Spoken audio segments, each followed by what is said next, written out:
Welcome to The Real and the Woo. I'm your host, Lauri Stern. Join me as I invite experts and friends to discuss a range of topics, from the factual and practical to the mystical and magical. Consider this your virtual happy hour filled with lively, authentic, and meaningful conversations meant to inform, inspire, and ignite your curiosity. Whether you are very real or super woo, this podcast is just for you.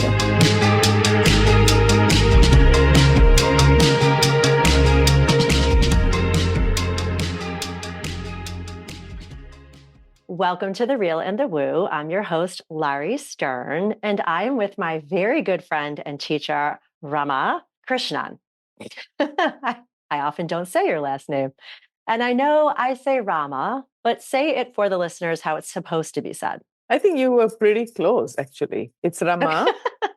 Okay. Well, I've heard some people say Rama, like with It's a U. Ramaa. Actually, it's like the drink rum. Ah, yes. You know, it's an interesting thing with the English and the word, we have this thing very much in the Indian languages, which is like rum. And the same way you say Kamala Harris. Mm. You know, it's not Kamala Harris, it's Kamala Harris. So Raman, it's the same sound that is in the word rum. So yeah, so it's Rama. Yeah, I love that, rum. And that's one of the sounds we make for some of the chakras too. So lam, lam, lam. So Rama is here on my show because I have dedicated the first few episodes of my podcast to the people who have inspired my podcast. And whether you know it or not, you have indeed inspired not just this show, but a lot of the work that I have developed doing from all of the years I've spent studying with you. And so here in our area in Chicago, Bloomed Lotus is where we used to work together, right? You call all of us your petals. I love that. And so for probably over 5 or 6 years, off and on, sometimes throughout the whole year, I would sit in your circles and we would go over all kinds of things. I remember doing the Gita with you for an entire year. You are a fan of Pema Chodron. So you did what books? I think it was something about discomfort, sitting with discomfort or sitting with uncertainty. Comfortable with Uncertainty. That's the name of her book. Yes, yes. And then the other book we did with the horse on the front of it, Untethered Soul. Fabulous. And then off and on, I remember taking several rounds of the chakra ladder. Yes. And you would say to me, you've already taken this class. You don't have to take this class. I'm like, but I have to take this class because it turned into my work. And the first time I went through it, I remember because I've got all my notes. You graciously gave us all notebooks and we got to pick the color. And, I would make notes, not just for myself, but at the time, my kids or relationships with my husband or my siblings or friends. And then the next time I took it, other stuff would come up. And then the next time I took it, other stuff will come up. And it just developed into what I do now, which is chakra balancing through yoga and just discussion. And so I have to thank you. I don't have to thank you. I want to thank you from the bottom of my heart for all of the ways you showed me that no matter what it is you are offering in your circles, you always bring it back to the chakras. And that really taught me that no matter what else I do, that is also where I go because it really resonates with me. And so that's your secret sauce. And so I want you to please kind of tell the listeners, we're going to get to your new project, but I know your story. Would you like to share a little bit about yourself, your story, how you got into the work that you're doing that brought you to now or before now? Yeah, sure. How much time do we have, Lauri? Well, I'll have you back again. Yeah, the story is made of so many different steps and stages. The first time. So I think even as a child, I was very much of a spiritual orientation. And I don't know whether it was because of my nature or whether it's the environment, growing up in India. India is a very spiritual country. And no matter what the faith tradition that you come from, just growing up there, you have this, this perception, this thing in the background that there is a bigger hand at work. and one has to connect to that even as one does one's job on the planet. So that was always there from childhood. But then, as a teenager, going through some very difficult times, especially failing an important examination, brought me, into a place of really completely breaking down. And at that time, I met my first teacher who initiated me into meditation. So that was one step in the journey. Then years later, and interestingly, the chakra system, which now I'm so glad, Lauri, that you have understood it the way I understand it, that it's just everywhere all the time. That's a high honor, actually, coming from you. Thank you. It makes me happy when anyone tells me that they get it the way, and then I feel so happy that in whatever you are doing, you are continuing to share the teachings. So, just as you are grateful to me, I am grateful to my teachers. And one day people will be grateful to you because it's such an important way of looking at the world. But my first reaction to this was actually quite interesting. My sister initiated me into the chakra system through Kundalini Yoga in 1996. But I didn't want it then. And I told her, I don't want to learn this. And she said, no, it's very good. It's a very good, powerful practice. I'm going to teach it to you. And she almost like force fed me the teaching. And as soon as she left, I was living in Israel at that time and she was visiting me. And as soon as she left, I took all the notes and I actually threw them away. I never heard that. Yeah. And then some more years passed. And, in the year 2000, my mother was diagnosed with cancer. And we went to a psychic to ask, because we were all in such a state of shock and grief, that we went to the psychic. And the reading was really for my mother. Like, we have come here to talk to you about my mother. But this person, he kind of went into his own meditation and he opened his eyes and he looked straight into my eyes and he says, in this visit, you are going to learn the chakra sadhana, and this is going to change your life. And after that session was over, my sister was like, he was 4 years late. I already taught you chakra sadhana in 1996. I don't know what he's talking about. And then I had to fess up and tell her that I didn't really take that in. So in 2000, my sister had to teach me all over again. And this time I committed to the practice in real earnest. And not a day went without my practicing it. And that continued all the way till 2008. And then things started shifting inside of me. And I realize now that it was on account of the practice, that there had to be a breakdown, inside of me. And that brought me to another whole level of inner work. So everything, there are stages for everything. Can you explain, because you said Kundalini, which I've heard of, and I know studying with you, I'm sure you've mentioned chakra sadhana. Is that the same? Is that different? I know sadhana is a practice, but can you explain in what way you mean that for yourself? So any sadhana is a spiritual practice, as you know, Lauri. It could be meditation. It could be even, mowing the lawn, cooking, everything according, to where, depending on where you're coming from. So when you come from, I'm going to dedicate this to my own spiritual opening. I'm not going to talk to people when I'm walking. I'm just going to walk. When I'm cooking, I'm not going to be listening to anything else. I'm just going to deeply connect to that moment. So anything that you use as a means to connect to the present moment is sadhana. Now, chakra sadhana basically focuses on the energy centers in your body, and it focuses on each of the chakras. And so chakra sadhana that I was initiated into is basically a 90-minute practice, and it involves meditation, chanting through each of the chakras, asana for each of the chakras. So chanting, visualization, asana practice, and finally meditation itself, all of these combined is chakra sadhana. Okay. Because the way I've been working now for the last 8 years is in January. I start teaching through the chakras for all of my yoga classes. And I've amassed a great number of playlists I've curated and sequencing I've produced. I'd love to do a 90-minute, not No, talking but to that you. what you're describing is Yeah. also chakra sadhana. Yeah. See? Yeah. It may be different. It is chakra sadhana. Yeah, no, but what an amazing opportunity to really, because my whole thing is embodying, you and I have talked about this, the different ways people learn, right? I can sit in your circle and take my notes, right? But until I apply that learning into my body or my life, I don't necessarily connect those dots. And just like when you went to the medium, I had a similar experience the first time I went to one.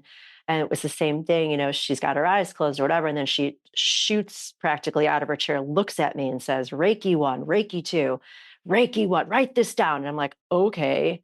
And I tried it out. And for whatever reason, it was the time in my life or the teacher with which I tried it the first time, it didn't connect for me. And then I did it again.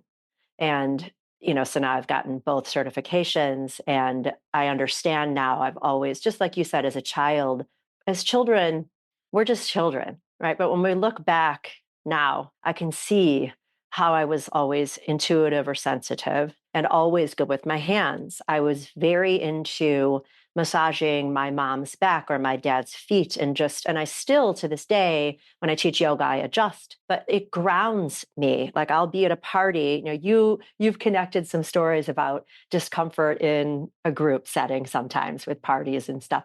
And for me, I wouldn't say it's uncomfortable, but I start to get up from the table. I have ADD, first of all, but I can't sit still.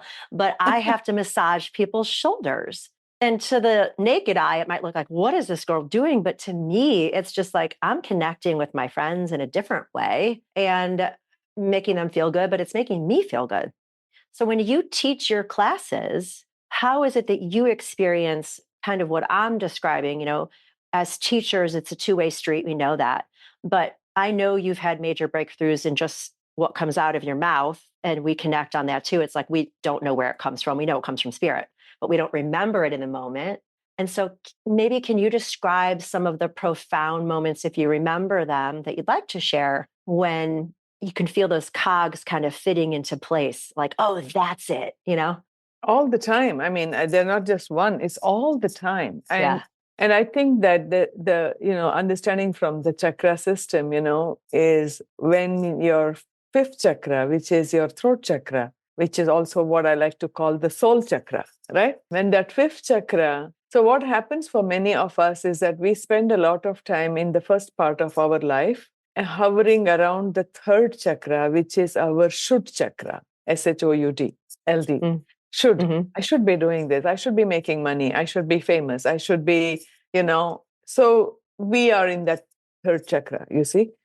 But then through life and over a period of time, you align with your soul. You say yes to your soul's plan for you. You Mm-hmm. see? And that takes time because sometimes we want to the ego wants to focus on pursue pleasure, avoid pain. And that's not the soul's focus. So it might take some time. But what begins to happen is that when you align more and more with the soul, so you make that choice in the third chakra to align with the soul. So third chakra is the center for choice. And when finally your ego, third chakra, ego self, says yes, and aligns itself with no personal agenda other than that I'm going to show up and do whatever it is that I need to do, that circumstances around me propelled me to being here in this place and this person to be here in this place in front of me, this person or people. So when you are in that place with absolutely no attachment except to show up and be there, and you know what that is as a teacher yourself. So for me, particularly, even with the teaching of the chakras, first in the beginning, the way I was teaching the chakra system was I was reading, I must have read a ton of books on the chakras. And I was taking notes and I was teaching that way. And one visit, I went to my teacher in India. And I was telling him that, and he said, what is the use of your teaching from books that others can read? Mm. Mm-hmm. He encouraged me. He said, this is the journey that you have to undertake, where you don't mind failing, but you are, aligned not to your desire for success and popularity, but you're aligned with your desire to speak the truth and what that truth might be. So, as he encouraged me, stop reading those books, he said, stop it. And I was like, what? I thought I was being a good student here, and you're asking me to stop reading. Yeah. But then, as you come into that place of showing up, for me, even the chakra system, as you know, I teach through stories. And as, those stories started occurring, I would immediately realize, oh, that's a third chakra breakthrough. That's a fourth chakra breakthrough.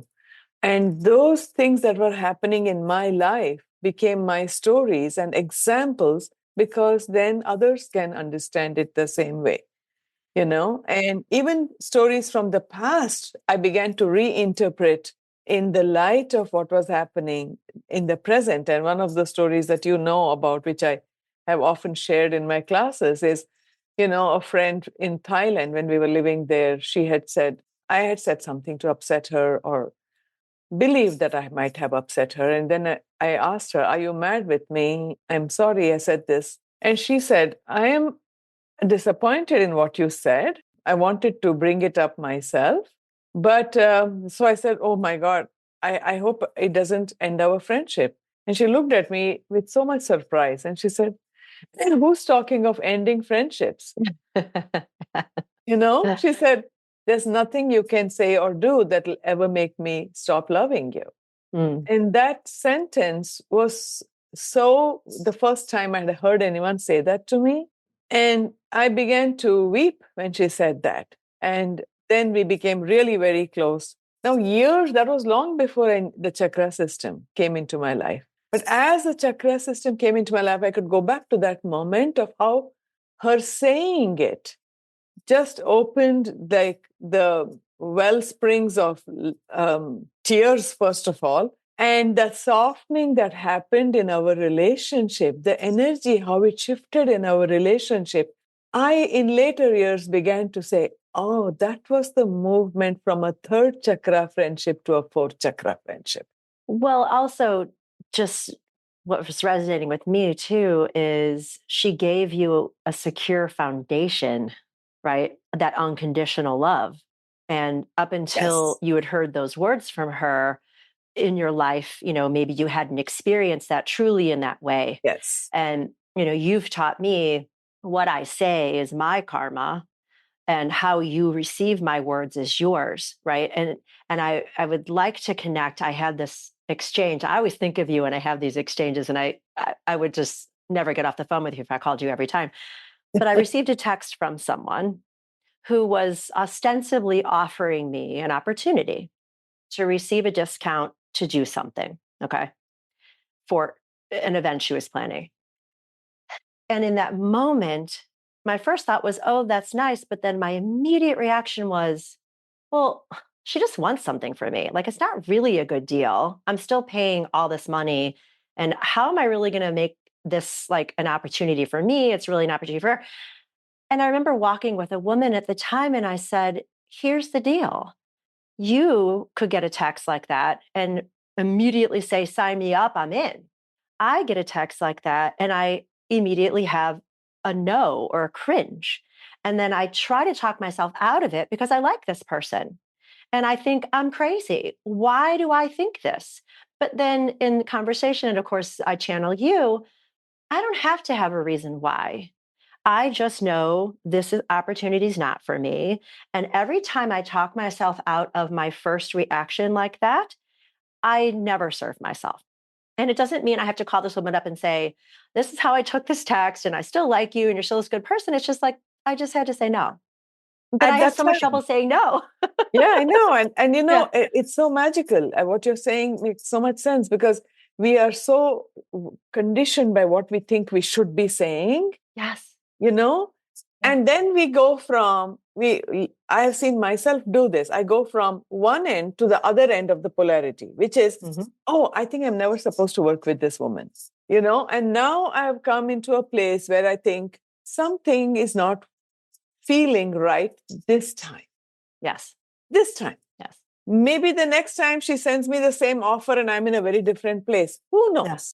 Who knows? That middle place of not all or nothing, but like, okay, I don't know why, but I have to be, honoring what I'm feeling right now, honoring without attaching.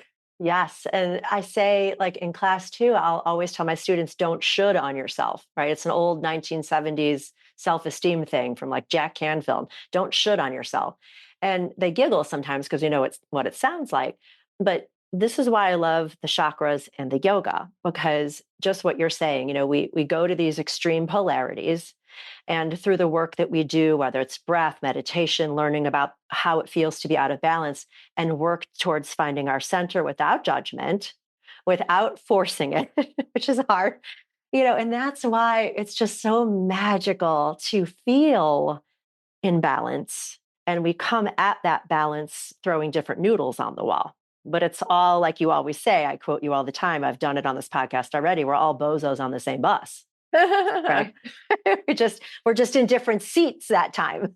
I was actually quoting Elizabeth Lesser. That's a line is from her book, Broken Open. Yeah. Well, I quote you. Yeah. Well, I have to be in all honesty tell you it is. Thank you. Yeah. Yeah. Credit where credit's due, for sure. But that's the journey, right? And that's what makes it exciting, that this thing of, oh, it's so interesting how I'm getting pulled in different directions and how I want to show up and be there, not because of anybody else, but because how I want to live the rest of my life. And it's so inspiring. It gives us a reason to wake up and do things. Yeah. So you opened up your studio, right? And was that an easy thing to do? Was that a difficult thing to do? I know you no longer have a brick and mortar because, you're meant to find people where they're at, which is, COVID. I'm going to digress for just a second. Out of all the things I've learned from you, which is so many, one of the things that really, really has stuck is, this is not a political show, but I'm just going to use Trump's name because at the time you still had your studio, he was just coming onto the political scene. Yeah. And people were having such a visceral reaction to him. Okay, no matter what your politics are, again, don't email me. Okay.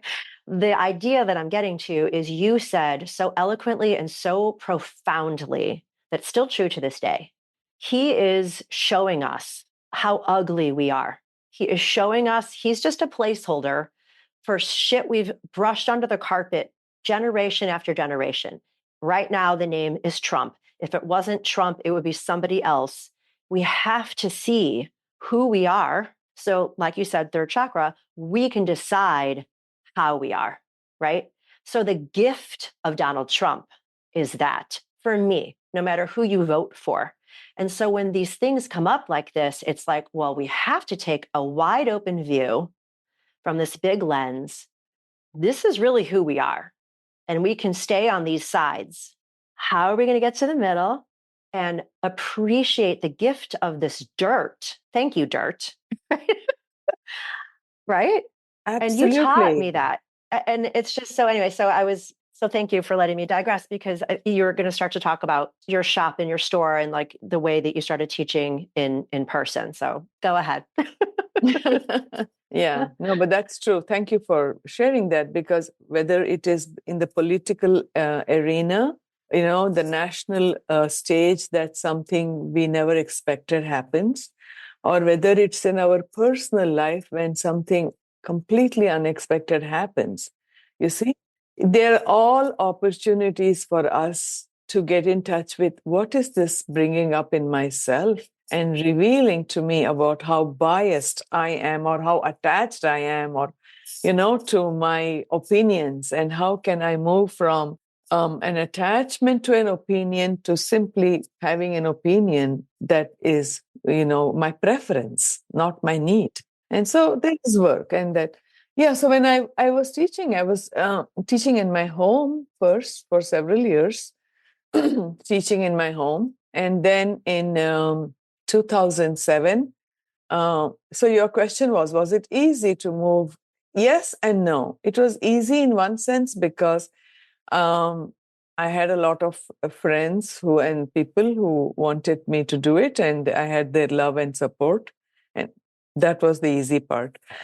The difficult part was the fact that I had not anticipated many things that happened. The 2008 financial thing, that definitely impacted. The rents were high.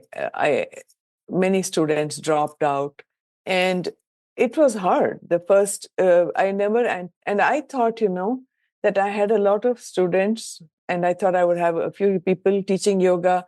We would have yoga classes in the morning, and in the afternoon, we would have my classes. I had a couple of yoga teachers who were my good friends, and they had told me that they would start teaching yoga.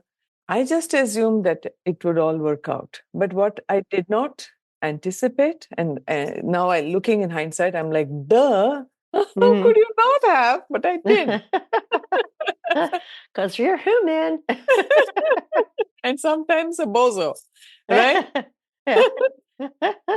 I just thought that all the people who were learning with me would come to the yoga classes that my yoga teachers were teaching, without realizing that these people who are already practicing yoga have their own places where they go to for yoga, and that's where they've always been going to yoga. And they're not going to come to Full Bloom Lotus for yoga just because I start a yoga class.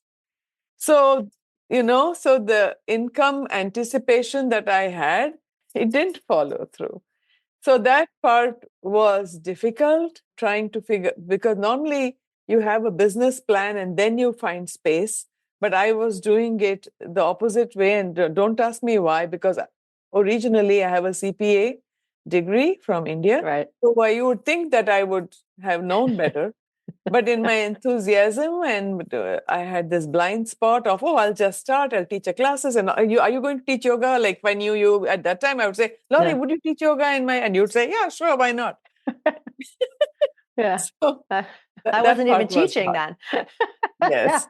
But the people Yeah. who were, so it was hard in the beginning, but eventually I figured out how and what I was supposed to do with the studio. And that was actually a very good lesson, though it was hard. It helped me to find myself and my purpose. I had started to say, and I got sidetracked because I sidetracked myself, that, you open the studio. And then I got on the idea of the dirty underbelly of who we are and how that can be viewed as a gift, surprisingly.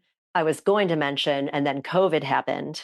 And the worst thing that happened actually ended up being so very many good things for people like us. Yeah. Because we got an opportunity to expand our reach from a brick and mortar situation to Zoom. And so again, it's like I look to you for that. It's like the worst thing for a lot of people, hands down, ended up being some gifts in disguise, right? And I would submit too, even in your early days of making business choices and foibles and successes, the work that you do, and still you're human, but without your solid base that you are divine no matter what, no matter who comes to your classes or not, no matter who teaches and works for you or not, that you're still a divine being having this human experience. And in my better days, I remember that. But you and I tried to get something together and I was so excited. And you gave me such a gift. And I don't know if you remember this. So Ram and I had met because I have always wanted to combine and collaborate with you, just to do what we're talking about, that you are the chakra, gurus, not the words you go to, but like you're the go-to chakra person, at least in my opinion. And I know that I'm not the go-to yoga person. However, I'm going to own, I'm right now, I think, the go-to yoga person who incorporates chakras in yoga. I've worked a long time. This is the first time I've said it out loud, but I'm going to own that. And one of the reasons I'm owning it is because of you, because we were talking about collaborating and I had big ideas and I still do for retreats. And I said to you, we're at Madame Zuzu's and I'm like, okay, I want you to do a retreat And I'm just a 3-year-old. I'm not ready to lead my own retreat. I just want to plug into something that you make. And you looked at me with such love and like that mom look. You're like, you don't need me, honey. I'm going to plug myself into your retreat. And I was like, what? No, you're not. Like me, you know? And so we try to get this little class together and it'll happen or it doesn't happen. But the bottom line is, it doesn't mean that either one of us isn't good at what we do. It just wasn't the right time or the right whatever. But someday we're going to do it together for sure. But I just wanted to thank you for that boost of or little kick in the pants, both. Yeah, no, I think that I didn't mean it as a kick in the pants. I meant it as giving you permission. We all feel that we need someone to give us permission to own our light. And, I feel that if I am the person whose permission will let you own your light, it would be my honor to play that role. Go fly now. Yeah. Yeah. Yeah, if my permission can give you access to your wings, here it is. Thank you. So this is a great segue. I love how this works out because, you've given me wings for sure. And so you are embarking on a whole new journey for yourself. You have a book that you've written. It's coming out. So I'd like you to discuss what the book is called, how you got the concept, but also knowing you as long as I have, you've been dabbling in this idea for a while. And so maybe there's someone who gave you the wings to finally put pen to paper. And so if you'd like to share that story as well, you go for it. Take it away. Thank you. Yeah, so the book is called The Yoga of Self-Love. The title came over time. Initially, I had some other title. I grappled with the title for a long time. But back to your question of who gave me wings to... Actually, it's very interesting. Many years ago, the same psychic who I told you about, who said to me, no, you're going to learn, chakra sadhana and it's going to change your life. He had said to me that I will be an author, that I will be sharing, wisdom teachings through writing.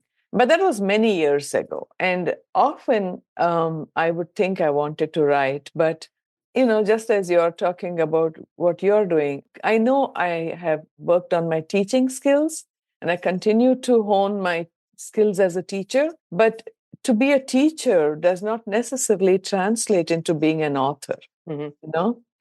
So once, many, many years ago, I had started writing my first book, but it was not good. And I had sent it to someone who said, I have no idea what you're writing. So I got so deflated that I thought, I'm not going to do this. But then during the pandemic, again, the thought started coming to me, oh, I really want to write this book. What do I do now? So the book is about inner child work. And I was doing a lot of inner child work with my inner child who had so much of diffidence and, feeling like, oh, I wrote that one book that somebody said was not good. I don't think I can do it again. Like so many people who say, when I was in school, I did a piece of art and my art teacher said I'm not a good artist, so I'm never going to. So it's the same way. So, but I was working with my inner child and I thought, okay, let's try to get you a writing coach and work with a writing coach and just hone your writing skills. So I taught myself. So I found this writing coach. The funny thing about it is that I found this lady through some website online, and then we did a Zoom call. Now, the minute I saw her face on Zoom, my jaw fell open because she looked exactly like what I would say is like a Caucasian version of my best friend in India. Maybe after this session, I'll send you pictures of both of them.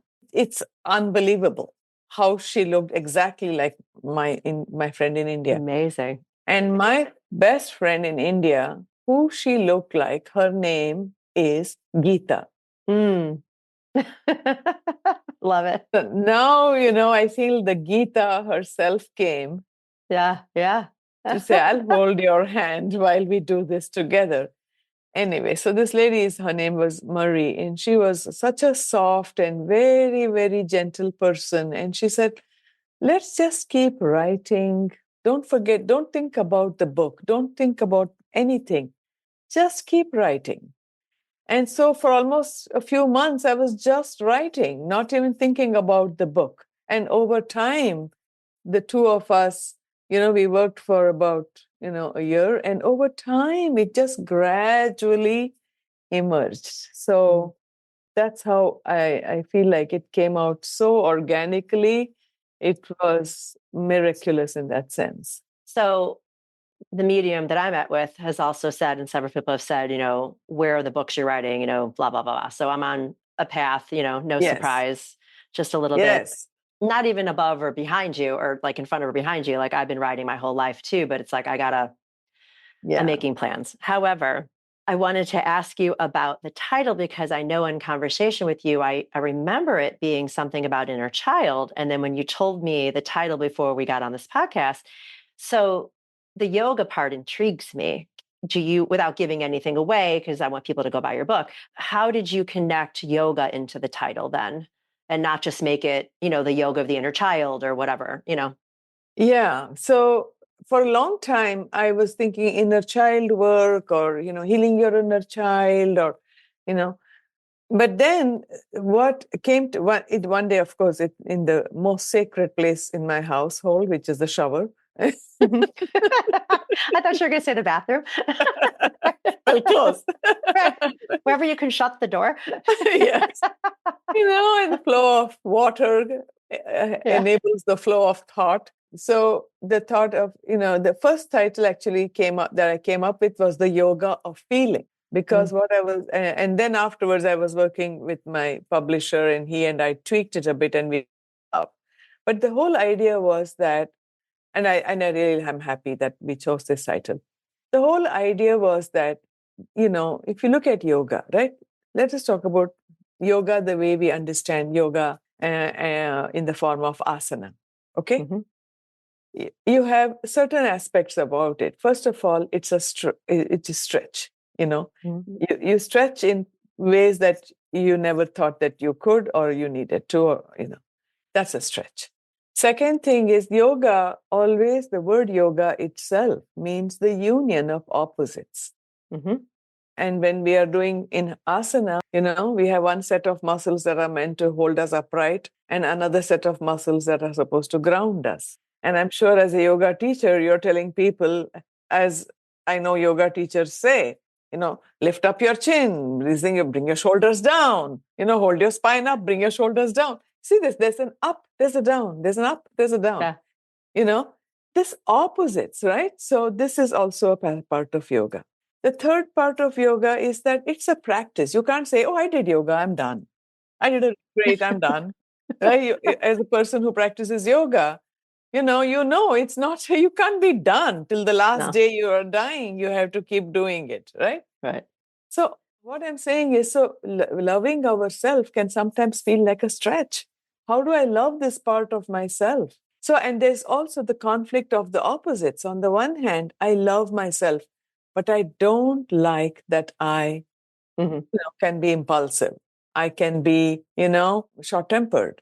I can be disorganized. So there is a love and there is a dislike. There is this, bringing together of the opposites. That is yoga. Yeah. At the deepest level, at a very emotional level, it is the yoga. And that's why initially I wanted to call it the yoga of feeling, because it's the two different feelings that you are trying to bring and marry in yourself and to coexist, And then the third thing is that it's a practice. I can't just say, this is my book, read it. And I'm planning to teach courses that are based on the book. Yeah, I'm planning in the fall, a course. I'm planning to do a retreat that is based around the book. But I can't say that once you finish the retreat, you're done.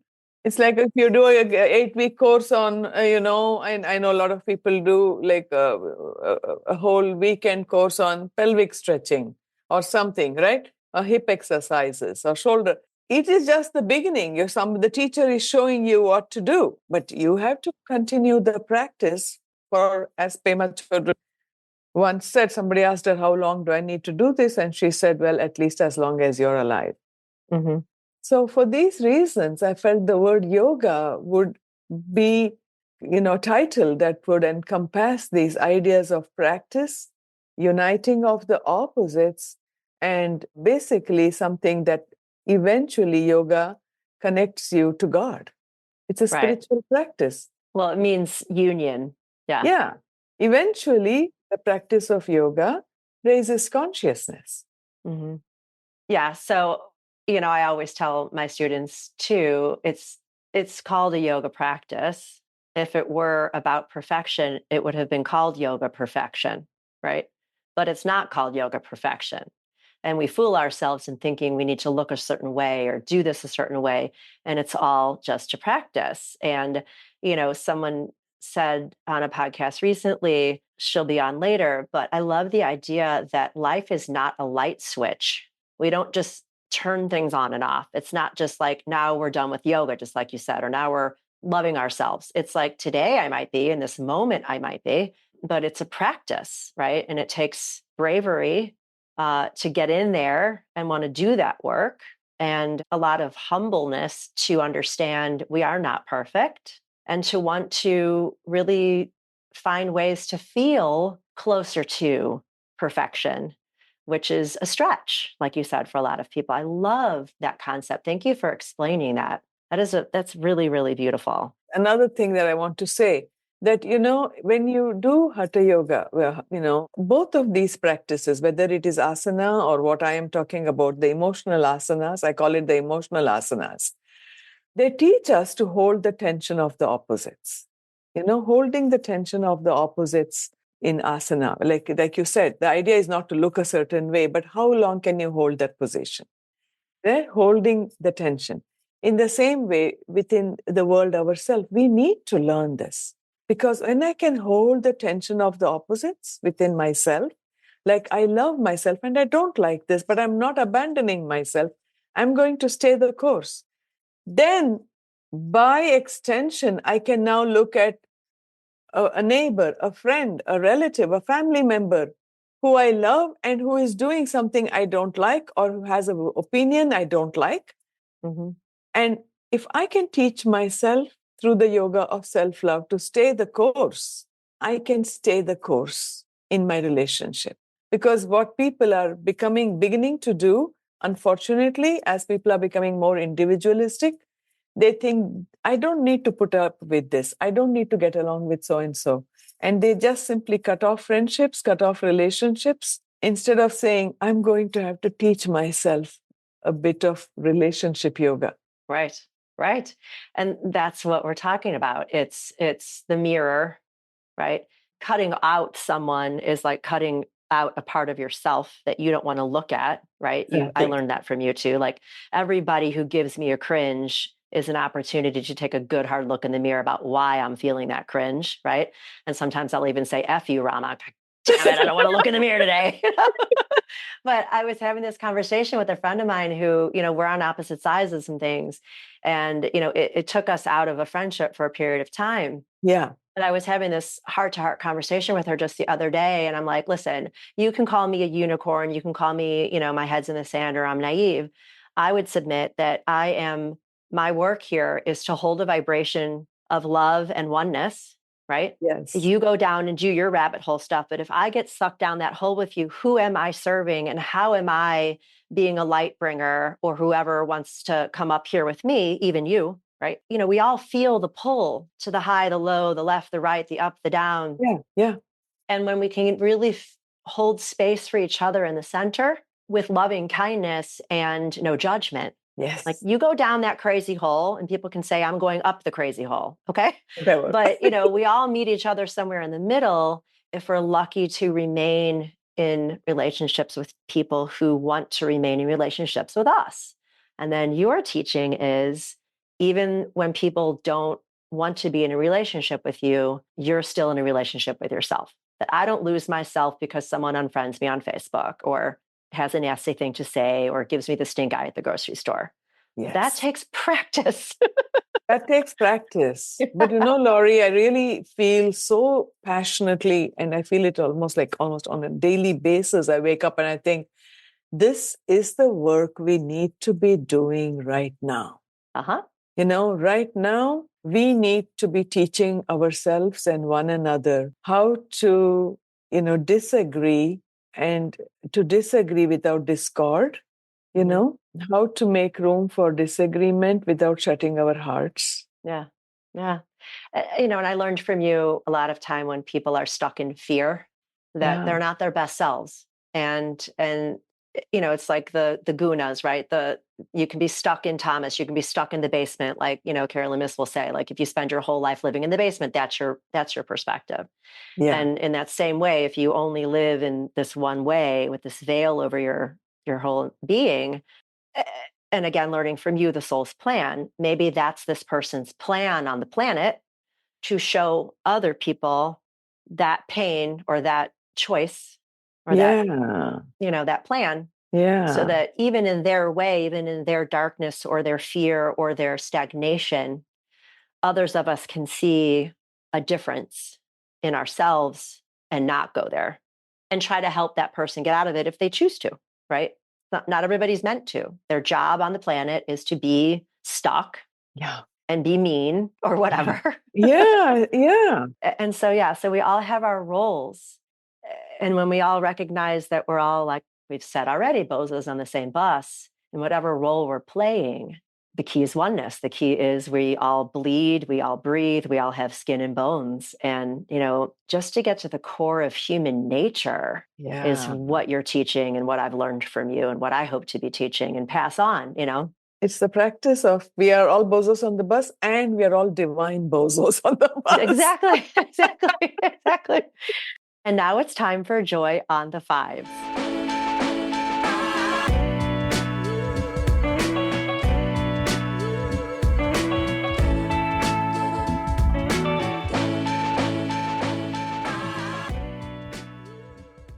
So, in this particular segment for my show today, I gave you some homework. So I changed it up a little bit. Usually, I introduce this segment and I put people on the spot. But I Okay. gave you some homework and I asked you to pause at least once or twice before we got together and make room for what brought you joy when your alarm went off. So, I want you to talk about how many times you did it, how did it feel for you, and what brought you joy. Yeah, it was interesting because I did it 3 times after you told me. Once I was just, when the alarm went off, I was just preparing to go into the shower. And I noticed the happy anticipation that I was going to be immersing myself in the comfort and the warmth of the water. So that was interesting. Another time, I got a text message from someone, and I had been reading that message when it went off, and I was very happy about that.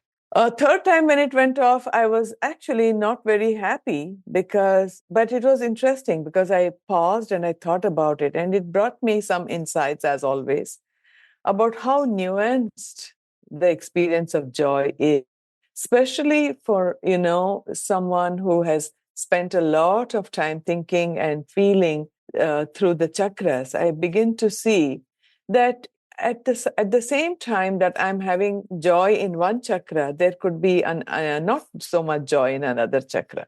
You Mm. see? Mm-hmm. That it's so when I look at it through the lens of the chakra system, right? So yeah, so yesterday when I was opening the refrigerator, something happened and I jammed my finger really Oh. badly. So it's hurting a lot. It's become blue and swollen. Anyway, but that has left me with a dull pain, Mm. which is just always there. Okay.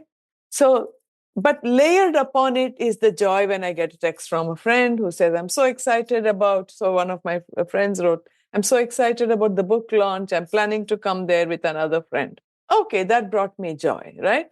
But this thing is there. This pain is continuing.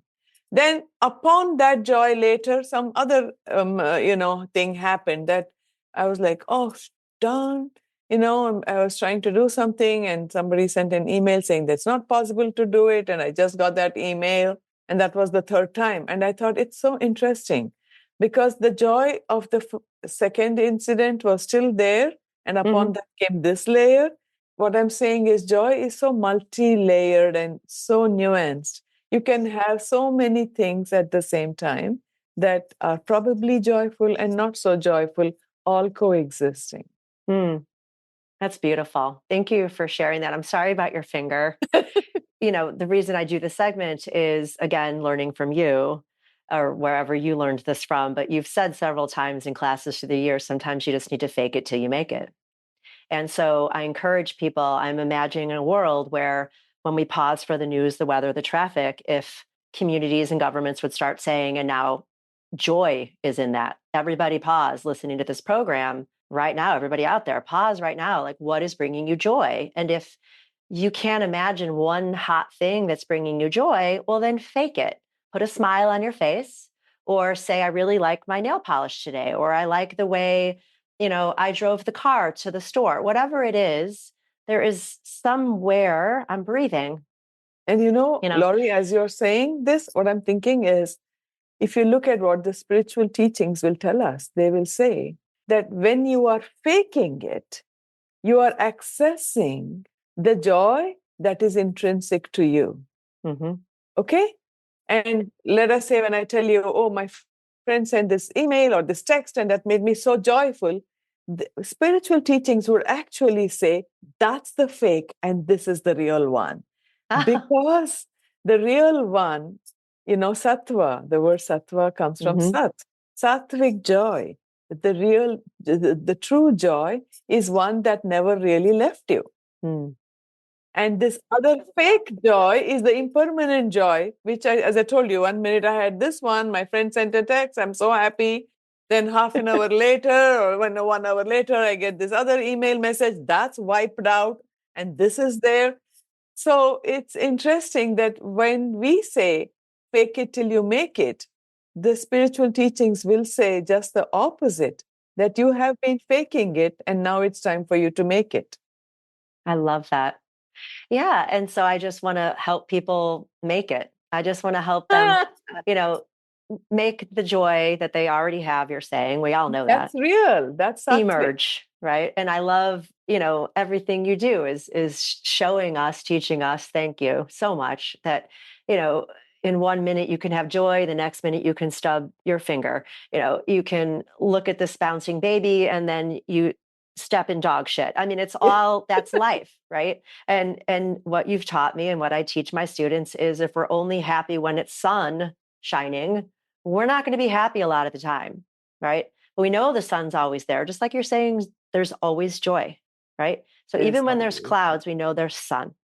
And how we get thrown off our game and in these polarities of yes, no, happy, sad, anger, joy, we get to the center, and that's where we meet each other, right? Absolutely. So I'm gonna end this here. I want you to please tell everybody about your book, the launch, how they can find you, your website, how they can find the book. And so grateful that you were able to carve out your time with me. I just feel like I'm in the presence of such greatness, because one of the many great things about you is you don't present knowing that you're great. You just ooze it. And I've told you this to your face. I'm going to tell everybody out there, you are one of those people. And there's a few of them who've been on the show and more coming. I would pay to listen, read a cookbook. Okay. So you had me at hello, my lotus petal. So tell everybody how to find you. That's very kind of you. Well, let's talk about the book launch. So the book launch is at the Women's Club of Wilmette on Friday, exactly 2 weeks from now. Mm-hmm. So come in at 2:00 in the afternoon. So the plan is that 2:00 everybody comes in. 2:30 I want to talk about the book, and then after that I'll be signing the copies. And if a person wants to pre-purchase it, they can go to the website right now on fullbloomlotus.com. We have put a link so that people can pre-purchase it, in which case I will already have left a little message for them, and they can simply pick it up at the launch. But if a person is not able to make it in person and wish to buy the book right now, I would say wait till 5th September and go to Amazon and buy it on 5th September. The reason I keep saying 5th September is because I'm trying to get a lot of people to buy it on the same day, because if you get a lot of people to buy it on the same day on Amazon, your ratings go up, and that enables you to come up in searches, and that will help me to get my book in more hands. And I would like people to help me with that goal. But if, for anyone listening to this podcast at any other time, you can always get in touch with me through fullbloomlotus.com. And join our Sangha where we learn together, we grow together, and we lift each other up. We do, because you're still offering classes online through the year. Yes, yes, I have right now no classes are there because I'm busy preparing for the book launch, and after that I'll be doing the retreat. I'm having a retreat at Wisconsin, October 17th to 20th, and it'll be based on the book. And after that, I will once again offer classes online. Wow.